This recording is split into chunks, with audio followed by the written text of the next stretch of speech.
اعوذ باللہ من الشیطان الرجیم، بسم اللہ الرحمن الرحیم۔ شکریہ جناب چیئرمین۔ چیئرمین صاحب یہاں پہ تو اللہ اکبر اللہ اکبر اللہ اکبر اللہ اکبر اشہد ان لا الہ الا اللہ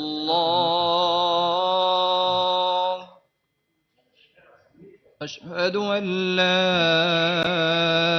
الہ الا اللہ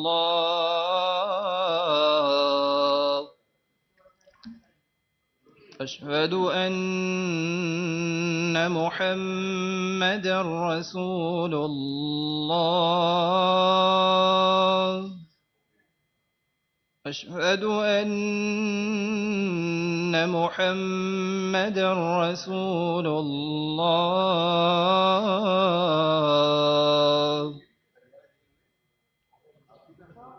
حی علی الصلاة حی علی الصلاة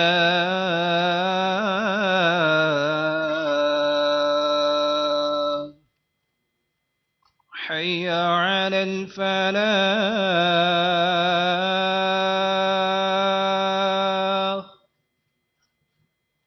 حی علی الفلاح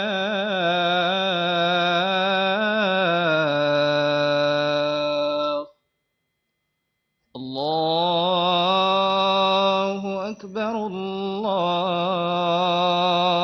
اکبر لا الہ الا اللہ۔ جی فدا صاحب، اذان بھی ہو گیا، نماز بھی ہے۔ اچھا، شکریہ جناب چیئرمین۔ چیئرمین صاحب، یہاں پہ میں آپ کے اور اس ہاؤس کے سامنے ایک بات رکھنا چاہتا ہوں، اور وہ بات ہے اس وقت خاص کر جو ہے نا لوگ کافی پریشان ہیں اور مشکل میں بھی ہے، تو خاص کر مرجر جو ہوا تھا اس وقت پاٹا اور فاٹا کی، وہ پچھلے سال 30 جون 2023 تک جو ہے نا وہ ایکسٹینشن ہے، اس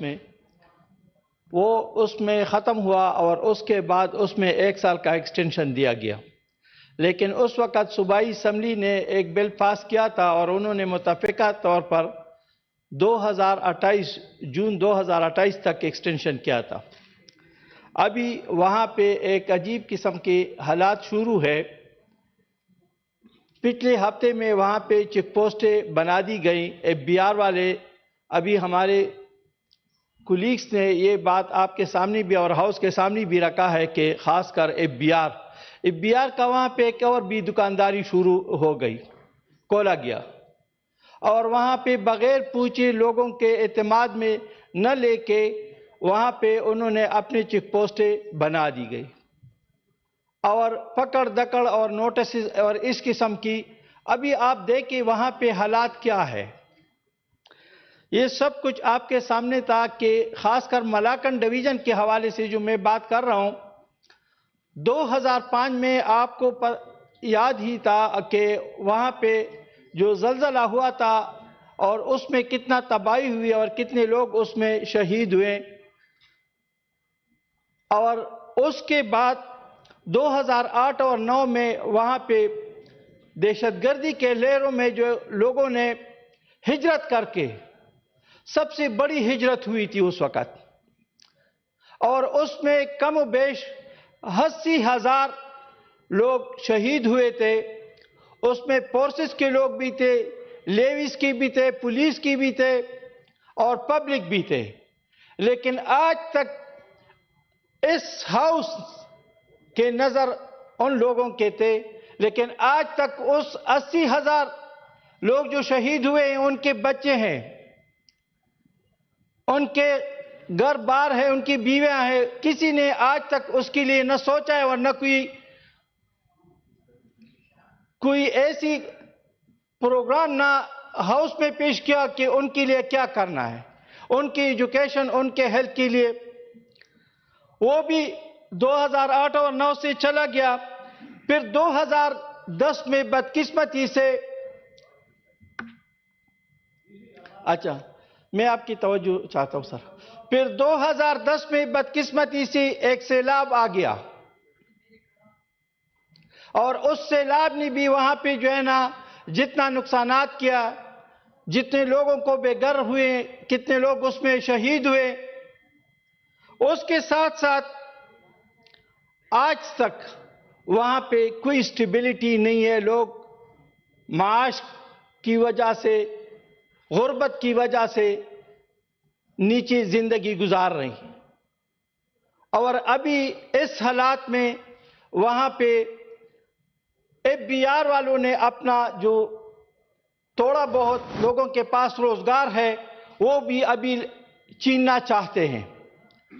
تو میں آپ کے سامنے یہ چیزیں رکھنا چاہتا ہوں کہ وہاں پہ جو نان کسٹم پیڈ گاڑیاں آتی ہے وہ سارے کے سارے ابھی جو ہے نا لوگوں کو نوٹس ہے اور گھروں میں اس سے قبضے میں لے رہے ہیں اور ان کو کہہ رہے ہیں کہ جمع کرا دیں.